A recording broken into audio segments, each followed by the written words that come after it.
that or the other week on Daybreak. So today, Ashley tackles a very common decision. Yeah, when you're away from home, what's the best way to get around? Ashley is here with more on that. Well, guys, think about it. When you're on vacation, or if you're in a new city, or quite frankly, you just can't get behind the wheel, what's the best way to get to your destination? Well, let's take a look at 3 popular options. You're going out of town and you need a ride. Now what? What size car do I need if I'm going to rent? How much does it cost? Do I pick it up at the airport? Do you call a taxi, use a rideshare service, or rent a car?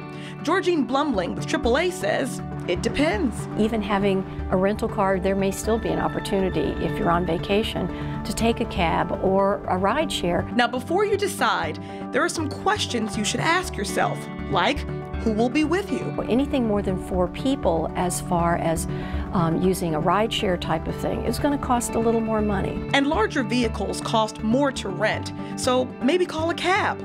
Unless there are small kids in your party. If you rent a car, then you have your car seats and all of your safety gear of your children in that vehicle, and you've made sure that they're in properly and they stay in. But that could be a waste of time if your destination is all-inclusive. You may really not need a vehicle because you're not planning a lot of excursions off the property. Unless you're concerned about riding with a stranger.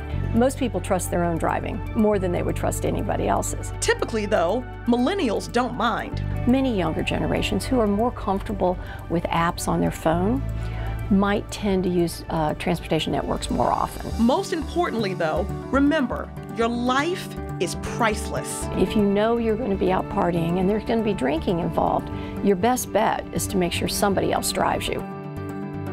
So there you go. The answer, it all depends. Now, Georgine says, don't forget, if you'd like to report any concerns that you had during your commuting experience, reach out to the company that you used and make sure you let them know. So as we were talking about just a moment ago, it depends on where car rental depends on what city you're going to, because if you're in New York City like I was, I paid $100 to park my car for the night. Woo.